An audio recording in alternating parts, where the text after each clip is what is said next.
So, long story short, we made it. It kind of sucked, but it was one of the best experiences I've ever had. It took us a little over 6 days at about 500 kilometers a day. Here are the stops we made. And 500 kilometers at 75-80 takes a lot longer than it should have. Now, we didn't use nearly as much gas as we thought, though, which huge positive. 10 miles per gallon adds up to, well, 10 miles per gallon of 75-80 adds up to about 50 cents a kilometer. And honestly, I can't think of a better way to move all my shit around with me. 3,000 kilometers in this mostly original RV from 1974. Did things break? Oh god, yeah. Absolutely. But we made it. And now we get to paint it. Do some really cool graphics on the door. Follow these lines with some pinstripes. It's gonna look absolutely beautiful. So, some of the issues we had previous to leaving. Well, so we tried to leave twice.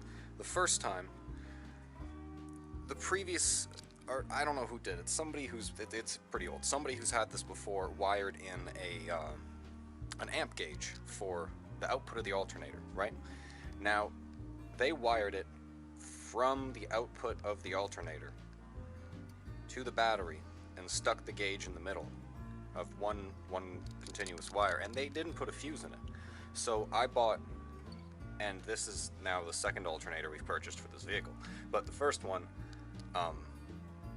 well, it melted on the highway, and it melted the gauge and caught fire, and then melted a bunch of our lovely quote-unquote wiring harness over here. You know, we were trying to leave. It would have been great if it happened earlier. I think it was because the alternator that I had on before this is the stock one, but it was a higher amp rating, so the gauge may have been a little okay, despite that being dicey, up until we started really driving, and then fire. Another issue we had, and we've had this issue since the beginning, is belts. And specifically, let's get under here. Oh, and look at that, there's almost no leaks. Specifically, the power steering belt, which is, this is the power steering pump, this is the V-belt that goes to the power steering. As you can see now, it's nice, but fucking this little bolt right here, and it took me 2 days to figure this out, and 2 days of having to tighten this belt, get under here and jam something into here, pry this, loosen and tighten, you know. It took me 2 days, and I had to do this on the side of the road too, because like all of a sudden you just have no power steering. And the fun thing about this vehicle is the power steering pressure is what gives you brake pressure. There's no brake booster. So anyways, this little bolt was backing out, and all of a sudden on the highway we'd go, the 10,000 pound truck has no brakes. So, you know, manual brakes, pull over, scary time, and then I'd just tighten it without realizing this was backing its way out.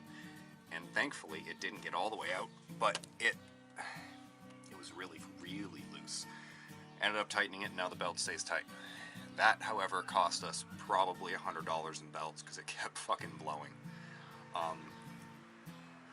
A lot of the oil down here at the moment is just the oil pan is not flat and it's not sealed. However, that's the only leak we've got going on.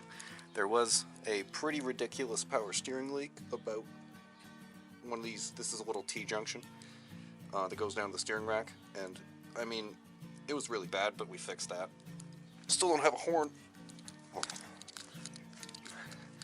But as you can see, this is the brake booster. These lines go right down, and I mean, I can't necessarily, those go right down in that little splitter thing. I forget what it's called. It's a type of like screw valve that puts them to the back wheels. But this, which line is it? Right. This gizmo here is part of what pressurizes it. But as you can see, there's no booster. I'm not like 100% sure how it works. I just know that that's like vaguely how it works.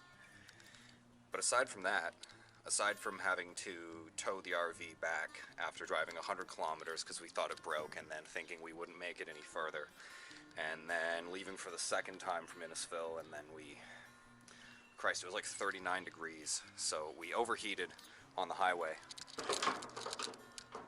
Well, a couple times on the way from Barrie to North Bay, because this thing does not like the heat. But we made it there, eventually. Took quite some time, but we did. And then we didn't have any problems for the rest of the trip, other than me having to tighten belts on the side of highways that don't have shoulders, which, like, kind of a problem. Not really a problem. Scary, but hell, we made it. Runs like a dream. I'm still gonna rebuild the carburetor.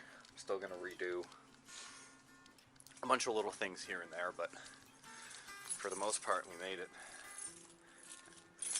And another thing, we were super surprised by how much the 200 watts in solar panels actually gives us. We have a good 330 amp hours of batteries and 200 watts of solar, and I thought, you know, we'd have to use a generator and all that crap. But we've actually sold the generator, because we don't need it. And we're working on curtains and cushion covers at the moment. It looks kind of chaotic, but yeah. Another thing we noticed, anybody that's planning to do this, don't nail in any of your trim, even if you have a nail gun, because it just comes off on the road. Modern RVs are like a lot more stable, a lot sturdier. A lot of newer box trucks and stuff, they have air suspension and things, right? I don't know if they bring that over to RVs, I haven't looked into it, but we just have some leaf springs. So it bounces back here when you go over bumps. Like, it's dramatic. And that would be fine, except for the fact that there's a lot back here. However, like, our cabinets held up well. Nothing's like coming off the ceiling, you know. All the dishes have stayed in here despite the bumps, which that was a great idea. Shout out to Kenzie for that one. And I don't know if I've even documented this, but we added on a second tap because our original pipes, this goes to the tank, and I mean, it works great, but our pipes have lead in them, so we can't drink that. So this is wired up to a separate switch. There's no water in the jug, and this is just for drinking water, filling water bottles and all that. And that just goes back into, you can see that there's a little water jug back there, and then the pump is